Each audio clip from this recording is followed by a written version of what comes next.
Boa noite, pessoal. Sejam aí todos bem-vindos. Vamos dando início, então, até para a gente respeitar o horário marcado aqui de 19 horas. Já vejo que tem bastante gente presente, fico muito feliz com isso.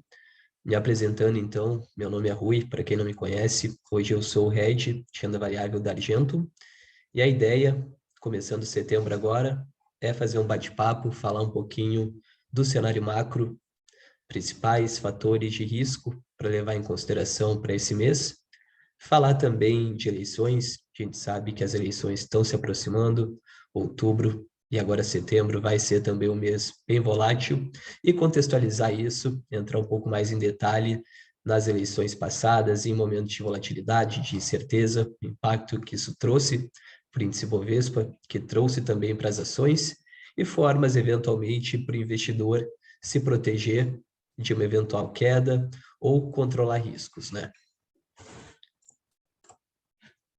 Dividi, então, hoje a apresentação em basicamente 4 principais tópicos, tá? A gente vai estar falando, então, de cenário macro, vai estar conversando um pouquinho de Estados Unidos, Europa, Reino Unido, a gente sabe que a situação lá está bem certa, falar também de China, falar um pouco do nosso índice, questão de indicadores, fluxos de capital estrangeiro, capital institucional, pessoa física, performance recente também da Bolsa, para entrar realmente aí ao final da apresentação no que realmente interessa, né? Falar tanto da parte das eleições, pegar históricos de eleições anteriores para ver como a Bolsa se comportou durante esses períodos, e não só período eleitoral. Período também de volatilidade elevada, que a gente sabe, infelizmente, aqui no Brasil acontece com uma frequência bem alta, muito grande, e ver como a Bolsa se comporta durante esses períodos, para no fim, então, trazer as estratégias de proteção. Falar o que é o hedge, por que faz sentido, ou se eventualmente faz sentido hedgear uma carteira de ações, e possibilidades, estratégias para se aproveitar e montar posições protegidas, o famoso hedge. Perguntas eu peço então que deixem no Q&A, eu vou respondendo na medida do possível. Também ao final da apresentação eu vou deixar minutos abertos aí para vocês estarem tirando todas e quaisquer dúvidas, tá? Qualquer coisa aí, tosse, a voz um pouco rouca, peço que me desculpem, estou um pouco doente, que no sul a gente saiu aí de 30 graus na semana passada para 0 graus aí na Serra nos últimos dias, acabou afetando um pouquinho aqui a saúde, mas nada a se preocupar. Bom, vamos lá, então. Falando de cenário macro, tá? Acho que começando, o principal país que a gente vai falar quando fala de cenário macro é os Estados Unidos. Querendo ou não, é a maior economia. Tudo que acontece lá, falando na parte econômica, política, monetária, acaba respingando para todas as economias do mundo. E aqui no Brasil não seria diferente. Quais são, então, os principais fatores hoje a se estudar, a acompanhar nos Estados Unidos? A gente passou aí por um período de Covid, onde a taxa de juros basicamente foi a níveis perto, se não próximos a zero, e por conta disso a gente teve daí um cenário muito inflacionário. Hoje a gente já vive um outro panorama, né? Um outro cenário macroeconômico. A gente tem uma inflação muito pressionada e debate de política monetária para saber até onde a taxa de juros nos Estados Unidos pode chegar. Então, eu trouxe aqui algumas questões para a gente debater rapidamente. Será que a inflação ela já está dando sinais de pico na economia americana? Qual vai ser o próximo aumento da taxa de juros na reunião do Banco Central Americano, no próximo FONC? A gente vai ter agora em setembro, vai ser 0,5, vai ser 0,75, com a taxa final de juros americana ao longo desse ciclo de alta. Essas medidas monetárias de aumento de taxa de juros, será que vão levar eventualmente a economia americana a uma recessão? Será que vai ser uma desaceleração econômica suave ou vai ser algo mais severo? Que é a questão do soft landing versus o hard landing.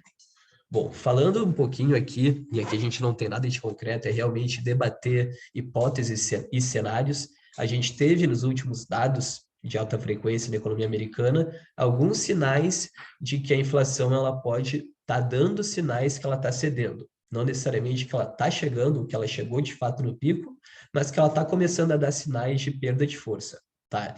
Por outro lado, a gente tem no mercado de trabalho muito pressionado, a taxa de desemprego americana estava em mínimas históricas, Semana passada a gente teve um dado que a taxa de desempregados aumentou um pouquinho, mas o ambiente ele é muito incerto, tá? Na próxima reunião do Banco Central americano, a gente ainda vai ter mais um dado de inflação que provavelmente vai ser muito importante para definir o rumo da taxa de juros da próxima reunião. Tá.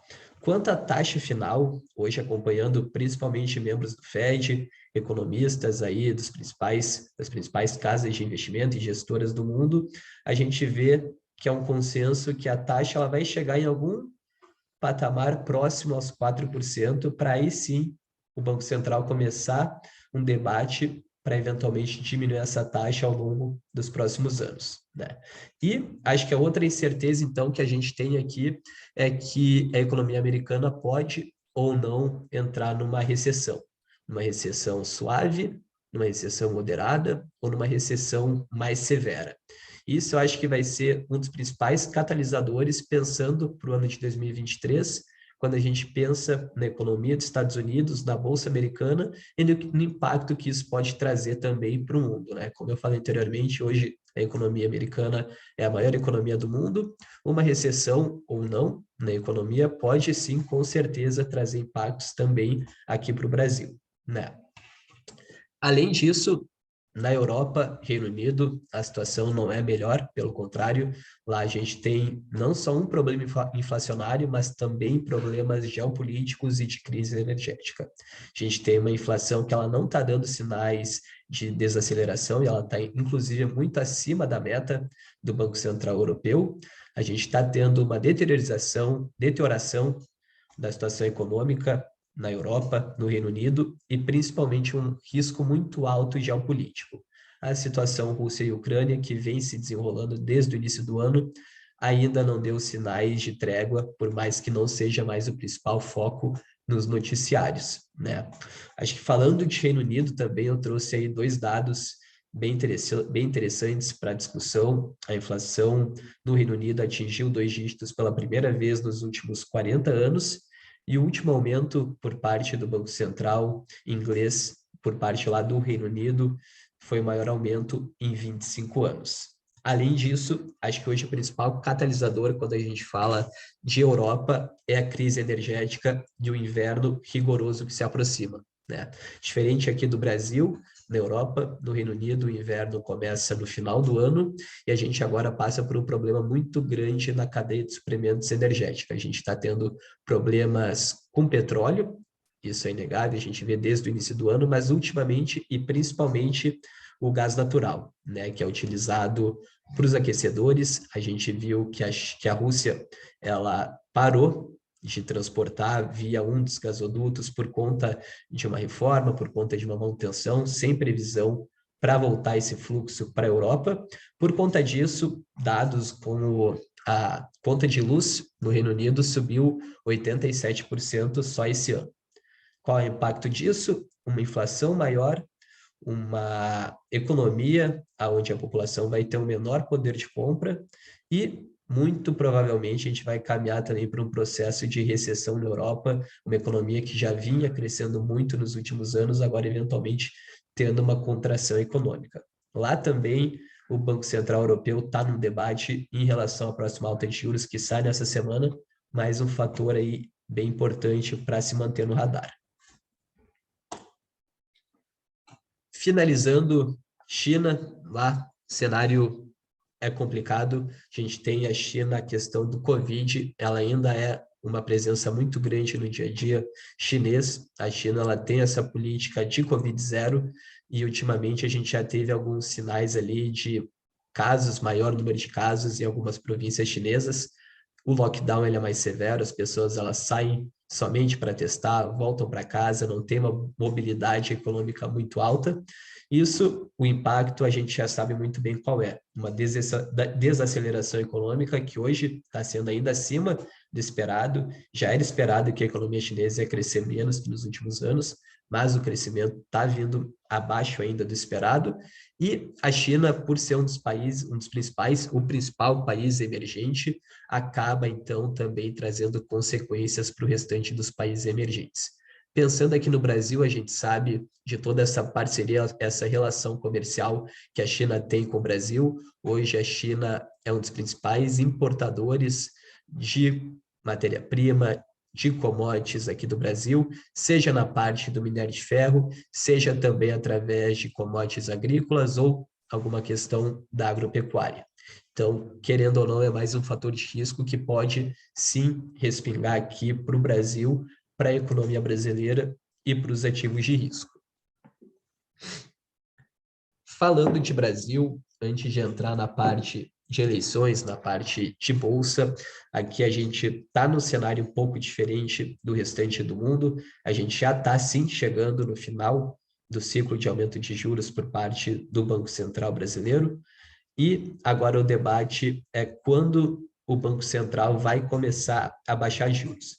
Então, a gente já sabe, já espera que a taxa de juros brasileira termine esse ciclo em 13,75%, no máximo 14%, algo muito próximo desses dois números. E para o ano que vem, então, a gente vai ter o debate de quando a taxa de juros ela vai começar a ceder. Pegando hoje economistas aqui do Brasil, grandes casas também de gestão, é, de certa forma, um consenso que essa diminuição na taxa de juros ela não vai acontecer tão cedo e de forma tão rápida. Hoje, a expectativa, acompanhando a precificação do mercado, a gente vê o mercado precificando o Banco Central brasileiro a baixar juros apenas a partir do segundo semestre do ano que vem. Então, até lá, a gente ainda vai estar passando por um cenário de juros mais elevado, que, querendo ou não, tira um pouco da atratividade de ativos de risco, né? Por fim, aqui no Brasil, a gente tem um risco fiscal muito elevado. A PEC dos combustíveis, por exemplo, que trouxe um alívio na inflação de curto prazo, a gente teve deflação nos últimos 2 meses. Por outro lado, ela aumenta a inflação, as expectativas de inflação de médio e de longo prazo. Além disso, também a gente tem questão de, eventualmente, alguma medida fiscal de maiores gastos, de gastos mais altos que o esperado, também podem trazer uma expectativa, podem trazer alguma revisão, tanto na parte econômica, como também pensando nos ativos de risco, bolsa de valores, renda fixa e afins. Então, a gente sabe que hoje o cenário ele não é tão simples, a gente tem, sim, muitos fatores para manter no radar, fatores de risco que eventualmente podem trazer uma situação mais crítica para as economias, respingando para os ativos de risco para a Bolsa. Porém, por outro lado, a gente tem hoje a Bolsa brasileira negociando a indicadores próximos às mínimas históricas. Tá? Então, eu vou passar aqui, antes de retomar, o indicador mais famoso da Bolsa é o indicador de preço e lucro, né? E aqui eu trouxe um gráfico justamente ilustrando a evolução desse indicador. A gente vê que teve muitos períodos de altos e baixos, mas se a gente for pegar a média, o índice Bovespa aí sempre negociou próximo a 11, 12 vezes o preço-lucro esperado. Porém, ultimamente a gente viu uma queda muito significativa nesse indicador. Esse material eu elaborei no dia 19 de agosto, cerca de 2 semanas atrás.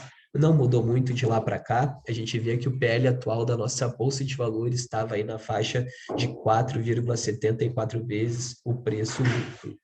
Isso é um indicador, inclusive, inferior ao nível da pandemia, inferior a níveis de impeachment e inferior à crise financeira e global de 2008. Tá? Então, esse é um ponto, sim, que faz a gente ficar, de certa forma, otimista com a Bolsa. E a gente ainda tem uma outra questão aqui na Bolsa brasileira, que é o peso de Petrobras e Vale na composição do índice. Né? Hoje, Petrobras e Vale juntas, somadas, elas compõem, elas representam mais do que 20% do índice Bovespa. Mas mesmo assim, mesmo retirando essas empresas, mesmo retirando Vale, mesmo retirando Petrobras, a Bolsa ela ainda assim vai estar negociando a patamares abaixo do patamar histórico que sempre negociou quando a gente busca traçar uma média. Isso é um fator, sim, para se levar com otimismo, mas sempre com o pé atrás, tá? Porque esse indicador baixo, nada mais, nada menos que pode ser, eventualmente, os economistas, o mercado os gestores, o investidor pessoa física, o investidor estrangeiro, precificando um crescimento abaixo do esperado, que eventualmente levaria a lucros menores, e esse preço-lucro estaria se ajustando ao longo do tempo. Então, sempre tem que ter isso também no radar. Além disso, a gente viu aí a Bolsa subindo desde meados de julho, cerca de 20%. Então, a gente passou aí por um primeiro trimestre muito positivo, falando de Bolsa aqui no Brasil nesse ano. Passamos desde março por um período turbulento, grande parte afetado por questões macro, por questões globais que acabaram respingando aqui no Brasil.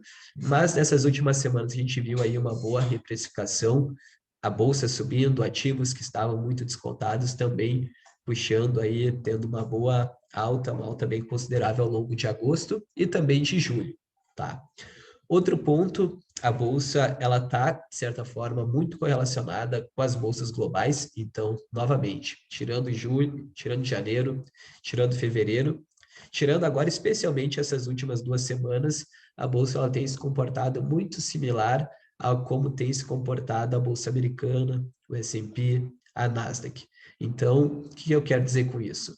Sim, aqui no Brasil a gente pode estar passando por um cenário que a bolsa está descontada, que o Brasil já está sim chegando ao final de um ciclo de aperto monetário para eventualmente os juros começarem a baixar, mas ainda assim a bolsa ela vai se comportar muito similar à bolsa americana, dada a representatividade que a economia americana tem frente à economia brasileira no globo, né, no planeta como um todo.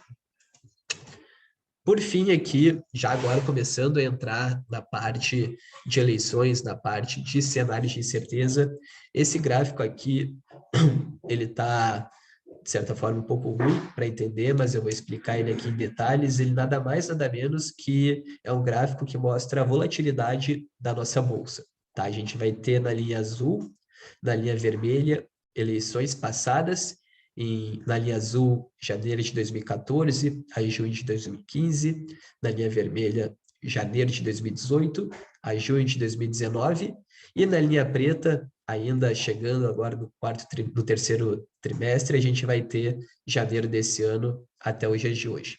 O que a gente consegue notar? Aqui, chegando no terceiro trimestre de anos eleitorais, a gente sempre costuma ver uma alta na volatilidade da bolsa. Então, a bolsa ela vai negociando em níveis próximos ao que sempre negociou, e chegando o período eleitoral, a gente vê, então, esse spike, essa alta da volatilidade, que é, sim, muito causada por conta das eleições, por conta de ruídos políticos.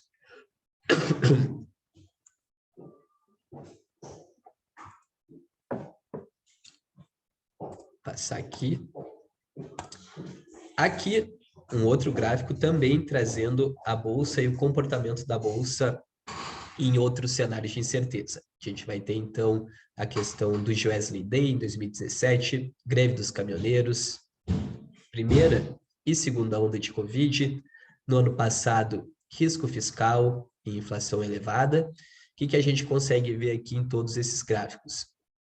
Em cenários de maior incerteza, em cenários de maior volatilidade, a gente vê que a bolsa ela tende a apresentar uma queda considerável, aonde ela demora meses para corrigir. Pegando como exemplo, em 2017, a bolsa demorou 2 meses para voltar a patamares pré-Joesley Day. Na greve dos caminhoneiros, 4 meses para voltar aos patamares anteriores. No Covid, no ano passado, isso levou de 7 a 9 meses. Tá? Então, contextualizando novamente com esse gráfico, a gente vê que cenários de maior incerteza, cenários de maior volatilidade, tendem a trazer uma correção para a Bolsa, onde ela demora aí cerca de meses para voltar a patamares anteriores. Dito isso, então, agora entrando um pouco na parte de proteção, na parte do hedge, na parte de como a gente proteger o nosso patrimônio, como a gente proteger a nossa alocação em ações e ativos de risco em cenários de maior incerteza. O hedge, ele é basicamente a resposta para isso, tá? Quando a gente pensa em investir, a gente vai pensar basicamente em 3 possibilidades. A especulação, que é quando a gente compra um ativo esperando que ele suba, A arbitragem, que é quando a gente busca ganhar na diferença entre dois ativos, por exemplo, Petro 4 e Petro 3, commodities, ou, eventualmente, a terceira forma de se investir é o hedge. O hedge, então, o que ele é? Ele é uma estratégia de proteção com o objetivo de proteger o valor de um ativo ou de uma cesta de ativos. Então, sempre que a gente fala em hedge, a gente fala em proteção. A gente não fala em ter um ganho adicional, mas sim em limitar perdas. E por quê? Porque faz sentido, então, a gente hedgear. Quando a gente pensa em uma carteira de ações, a gente tem uma carteira exposta a riscos específicos e riscos de mercado.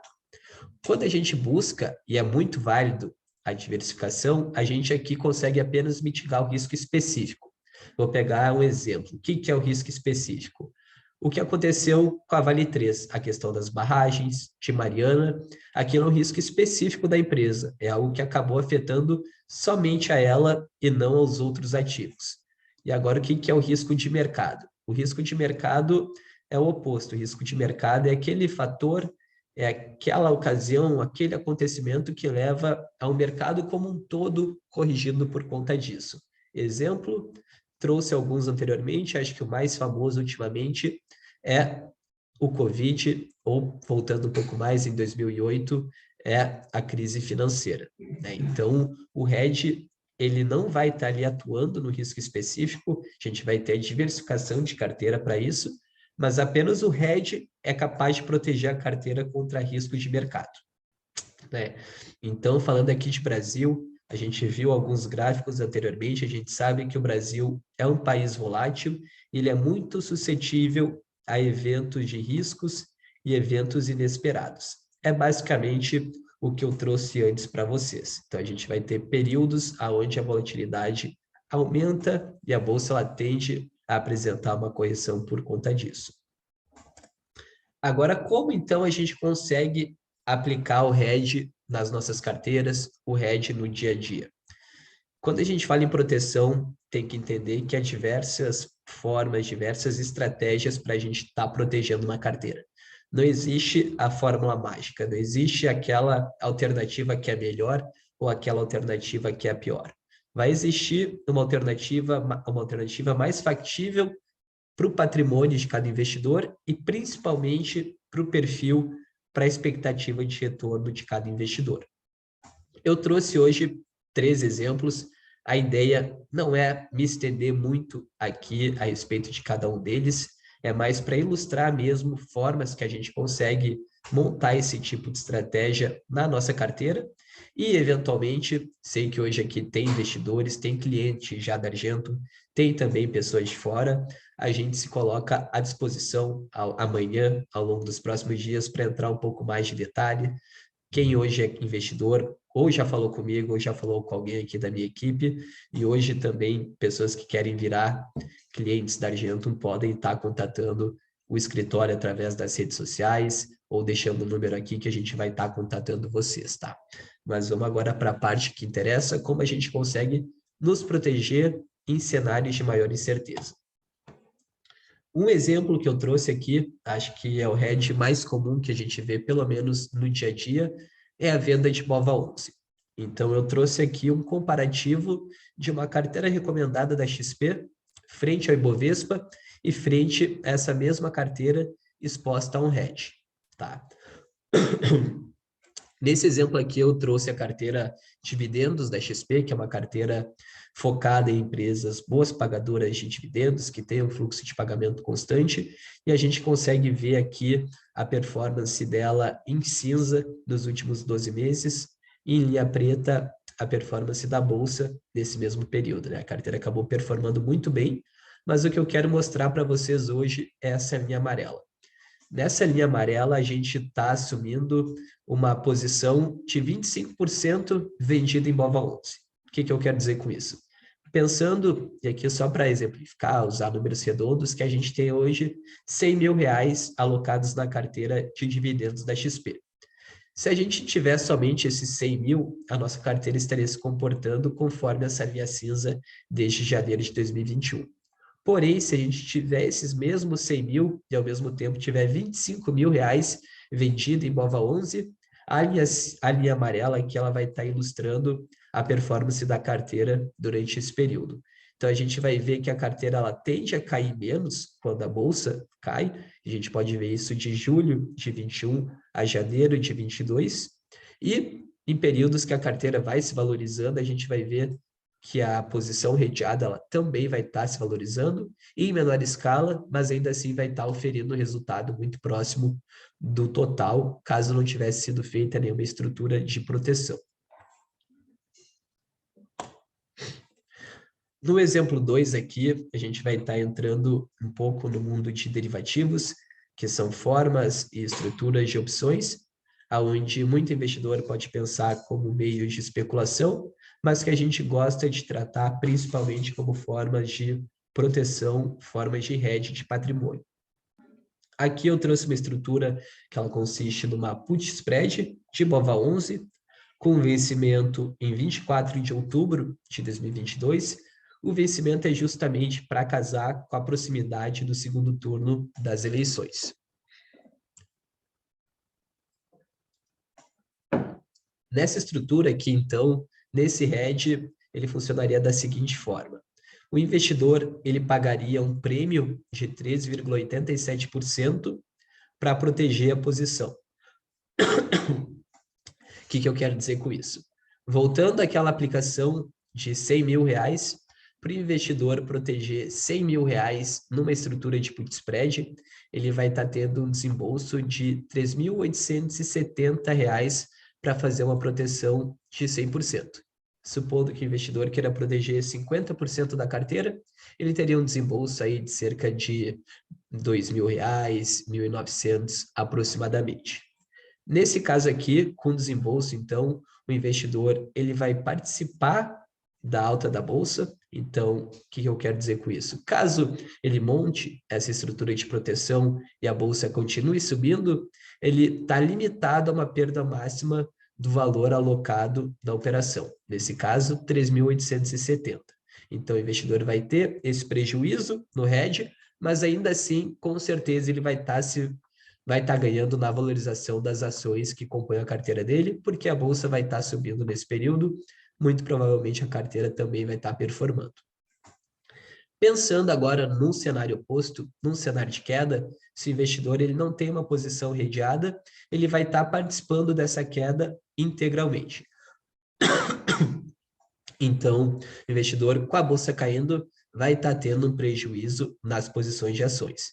Caso ele venha a fazer essa estrutura, então, como é que funcionaria?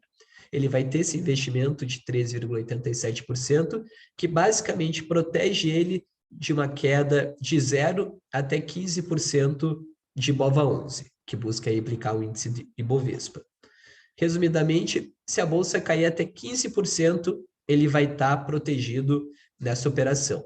Aqui, nesse exemplo ao lado, é basicamente um cenário da performance do ativo de BOVA11 e o retorno da operação. No caso de alta, ele fica limitado à perda do prêmio.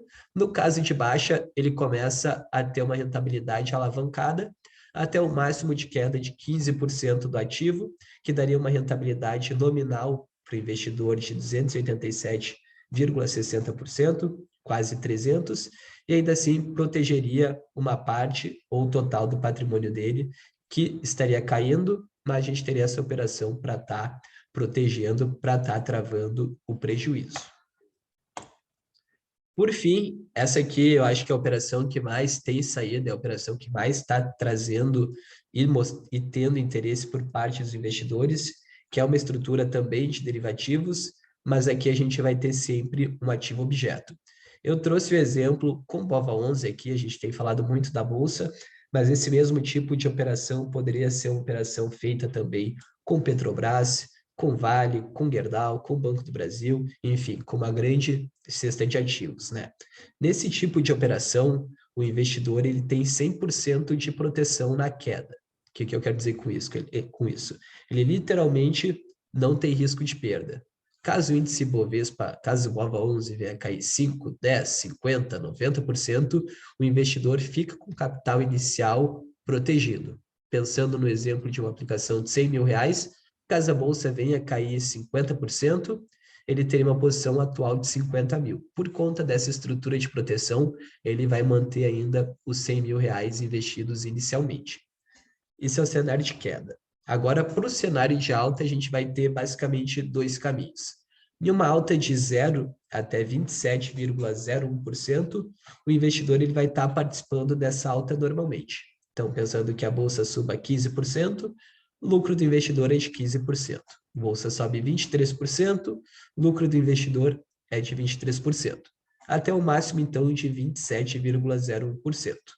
Se eventualmente, em qualquer período do início, até o vencimento da operação BOVA11 subir mais do que 27,01%, nesse caso, o investidor ele vai ficar com uma rentabilidade nominal limitada ao máximo de 12%. Nesse caso aqui, eu trouxe um exemplo para 12 meses, tem exemplos para 6 meses, para 3 meses, mas esse aqui eu achei bem bacana para exemplificar. Então, numa alta que a ação ou que a bolsa suba 30%, 40%, o investidor ficaria ilimitado a um ganho máximo de 12%. Tá? Mais um ponto, a gente está falando de uma alta de 27% da bolsa, ela atingindo 143 mil pontos dentro do período de 12 meses. Né? Totalmente possível, claro, mas a gente sabe que, dado todo esse cenário de riscos, muita coisa pode acontecer. Como a gente gosta e como a gente trabalha esse tipo de operação na Argento? Essa é uma operação que a gente não sugere de forma alguma o investidor ele trabalhar com 100% da exposição à renda variável, mas sim como mais uma ferramenta de diversificação de carteira. Então, voltando àquele valor de 100 mil reais, o investidor ele pode ter 50, 60, 70 mil reais em uma carteira de ações, em uma carteira diversificada, e ter 30, 40, 50% desse valor alocado em uma operação de proteção, aonde tu vai ter uma carteira que se beneficia de todos os cenários. Tu vai ter uma proteção parcial na queda, tu vai ter um ganho moderado na alta, tu pode ter um ganho ainda caso a bolsa suba a patamares muito elevados. Então, é uma forma da gente estar protegendo o nosso patrimônio e ainda assim se beneficiando de uma alta do ativo, né? Essa operação aqui, ela não tem desembolso de caixa, tá? Então, acho que só retomando aqui, a gente vai ter uma operação onde o investidor vende BOVA11, aqui ele não tem desembolso de caixa, somente a margem é utilizada para montar esse tipo de operação. E uma operação de put spread, aqui sim, o investidor ele tem um desembolso de caixa, aonde a perda máxima da operação é justamente o valor que ele investiu inicialmente, então a perda de 100%. E no terceiro exemplo aqui, na terceira estratégia, ele não vai ter um desembolso de caixa. Essa estrutura, a gente chama que ela é funding, é uma estrutura financiada, onde toda a composição dela ela é custo zero. Basicamente, o investidor tem que ter o ativo ou comprar o ativo, e essa estrutura é montada, então, em cima do ativo objeto. Né? Trouxe exemplo aqui de BOVA11, de Petrobras, Banco do Brasil, por serem empresas estatais, também são boas alternativas para esse tipo de operação. Concluindo, então, a gente falou bastante de cenário macro, a gente falou um pouco também de volatilidade, de eleições aqui no Brasil passadas e do impacto que isso trouxe para a Bolsa. Acho que a conclusão que a gente pode chegar é que hoje, sim, tem muitas incertezas pairando aí no radar também, né? Então, o cenário, ele demanda muita cautela. E, além disso, dado o histórico das últimas eleições, dado o histórico de eventos de alta volatilidade aqui no Brasil, a gente tem que ter esse pé atrás, a gente tem que saber e ter um bom gerenciamento de risco para evitar e tentar mitigar as perdas ao máximo, né? E, por fim, a questão do aumento do risco fiscal, infelizmente, isso é um problema que a gente está vivendo aí no nosso cotidiano nos últimos anos. Além disso, agora pensando pelo lado positivo, a gente sabe que a bolsa está sim historicamente barata, ela está em patamares históricos muito descontados, o indicador de preço-lucro acho que é o que melhor vai ilustrar isso. A gente está tendo, isso é importante, eu não comentei, um fluxo de capital estrangeiro ingressando no país. Tá? Ao longo desse ano, a gente está vendo fluxos recordes de retirada de fundos de investimento de renda variável, mas, ao mesmo tempo, a gente vê que o investidor estrangeiro tem aportado, tem aplicado uma parte dos recursos aqui no Brasil, mesmo no ano que eu trouxe de elevada incerteza, no ano de eleições, a gente vê que eles estão sim ingressando. Então, acho que esse é um fator para a gente ver pelo lado positivo com bons olhos. Porém, só cuidar, o investidor estrangeiro vem para cá, ele vem rápido, ele tende a puxar a bolsa para cima, mas ao mesmo tempo que ele vem rápido, o cenário complicando, alguma questão específica, atrapalhando investimentos aqui no Brasil, o investidor sai na mesma velocidade que ele veio, né? E por fim, então acho que a principal ideia que a gente quis trazer hoje aos investidores é que sim, existem formas de investir em renda variável de maneira mais segura. Existem alternativas para aquele investidor que está com algum receio, mas ainda assim quer ter alguma alocação que possa trazer um maior retorno, e tudo não passa de gerenciamento de risco. É saber o momento de se proteger, é saber o momento de se aproveitar. Então, acho que esse é o principal ponto aqui para a gente levar em consideração e pensar nessas próximas semanas, até o final do ano, eventualmente, o que pode estar acontecendo. Bom, pessoal, é isso. Eu já vi que tem algumas perguntas aqui. Eu vou deixar agora aberto para vocês esse tempo, para vocês perguntarem. O chat ele está impossibilitado, mas vocês podem abrir o Q&A ali, colocar qualquer pergunta que eu vou estar lendo aqui para a gente ir debatendo, tá? Vamos ver a primeira. Vamos voltar aqui.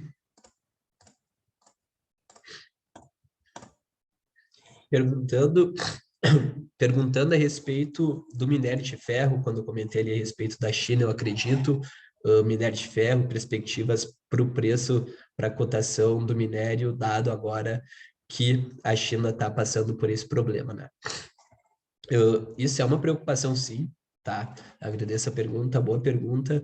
O minério, a gente sabe que, principalmente aqui no Brasil, principalmente pensando em Vale, a Vale hoje ela tem um dos minérios mais puros, então ela tem um diferencial frente às empresas do mesmo setor, e hoje a Vale exporta basicamente grande parte dos recursos para a China.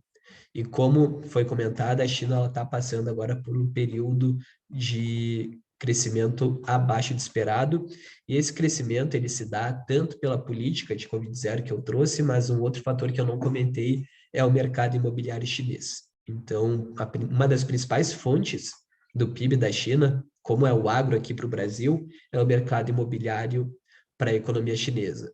E a principal questão que hoje tem atrapalhado, que tem trazido essa revisão de crescimento para baixo na China, é o mercado imobiliário, e o mercado imobiliário está muito ligado a investimentos em aço, a investimentos em minério de ferro. Então, o cenário para o minério de ferro, e aqui, claro, a gente está falando sobre o futuro, não dá para saber de fato, mas vendo hoje o presente, é um cenário um pouco mais desafiador. Pode ser que grande parte disso já tenha sido precificado. A gente viu empresas aí como Vale, CSN corrigindo bastante nesses últimos meses, conforme o minério ia tombando, conforme os riscos de desaceleração da China iam aumentando. Pergunta a respeito da carteira de dividendos da XP. Vamos passar aqui. Pessoal, essa carteira é uma carteira recomendada da Research, da XP Investimentos, tá? Então, todo o material, toda a escolha dos ativos é realizado pela equipe da XP, pela carteira ter esse perfil de empresas boas pagadoras de dividendo, que tem um fluxo constante de pagamento de dividendos. É normal que a prioridade seja empresas do setor elétrico, empresas do setor do setor financeiro, empresas do setor de saneamento e, eventualmente, algum setor mais cíclico, setor de commodities. A carteira ela teve uma performance muito positiva, principalmente por conta das empresas do setor elétrico, e também Petrobras, Banco do Brasil estiveram durante algum período na carteira. Tá? Para acessar ela, vocês podem contatar a gente aqui, se já é investidor, se já é nosso cliente, contata o assessor, se não, nos chama no nosso site, nos chama na rede social, que a gente vai estar entrando em contato, trazendo material a respeito dessa carteira que vem sim performando muito bem. Mais uma pergunta aqui, ó. vou ler para vocês. Fundos imobiliários também fazem parte de todo esse cenário ou são ativos que serão impactados de forma diferente? Para fundos imobiliários é diferente, tá? Fundos imobiliários, por mais que sejam investimentos em renda variável, o impacto de um cenário macro, um cenário global ou de eleições, eu acredito que ele é muito mais reduzido, tá? Hoje, quando a gente fala em fundos imobiliários, a gente vai ter basicamente dois nichos, o nicho de papel, de recebíveis, que basicamente são fundos imobiliários, são fiagros que investem em crédito privado. Então, nesse ponto aqui, esse cenário de maior incerteza não vai ter nenhum impacto. O outro nicho, a outra vertente de fundos imobiliários são os fundos de tijolo, né? Os fundos de tijolo tiveram uma performance muito positiva na última década, especialmente em 2018, 2019, os fundos performaram muito bem. De 2020, no pós-pandemia, especialmente no ano passado, a gente teve uma performance mais reduzida por parte dos fundos de tijolo, né? Mas qual é a questão aqui? A questão é uma correlação inversa que os fundos imobiliários têm com a taxa de juros, especialmente com a expectativa de taxa de juros futura no Brasil. Então, qual foi o movimento que a gente viu nesses últimos meses? A gente viu um movimento onde a taxa de juros brasileira saiu de patamares de 2% para a próxima 14%, e a gente viu as expectativas de taxa de juros futura do Brasil, isso eu digo futuro, 2026, 2030, 2035, saírem de níveis de 6%, 7%, chegando a níveis de quase 14%. Então, qual foi o movimento? Qual foi a consequência para o mercado imobiliário? Conforme a gente viu a expectativa de taxa de juros futura subindo no Brasil, subindo no mercado financeiro, a gente viu os fundos imobiliários corrigindo. Tá? E aqui tem outro fator curioso para vocês também acompanharem. Nesse último mês, de julho para cá, a gente viu que a taxa de juros futura, especialmente os vértices mais longos, 2029, 2027, 2030, eles corrigiram, saíram de patamares de 13% ao ano para patamares inferiores de 12% ao ano. Qual foi a consequência para os fundos imobiliários? A consequência foi que os ativos tiveram uma forte valorização. A gente viu ativos de tijolo, setor logístico, setor de shoppings, setor de lajes corporativas performando muito bem nesse último mês. Grande parte foi justificada por esse movimento, né? Resumidamente, então, Ricardo perguntou, não acredito que tenha um impacto muito grande das eleições ou desse cenário macroeconômico global para fundos imobiliários, tá? Diria que é um cenário também de incerteza, mas veria através de uma outra perspectiva. Bom, vamos lá. De pergunta é isso. Pessoal, se alguém tiver mais alguma pergunta, eu vou deixar mais um pouco aberto aqui para perguntas. Caso contrário, eu agradeço a presença de todos vocês. Espero que tenha sido bem proveitosa essa live. Esse material ele vai ficar gravado. Para quem quiser assistir novamente, a gente vai estar disponibilizando ele no YouTube da Argento Investimentos. Então, sigam lá. Quem não segue ainda, a gente está cada vez mais buscando trazer esse tipo de conteúdo e a gente também fica aberto para feedbacks, para sugestões do que vocês desejariam ver no futuro, tá bom? Agradeço aí a todos, uma boa semana para vocês, tem feriado no meio dessa semana, um ótimo setembro também para todo mundo, um grande abraço.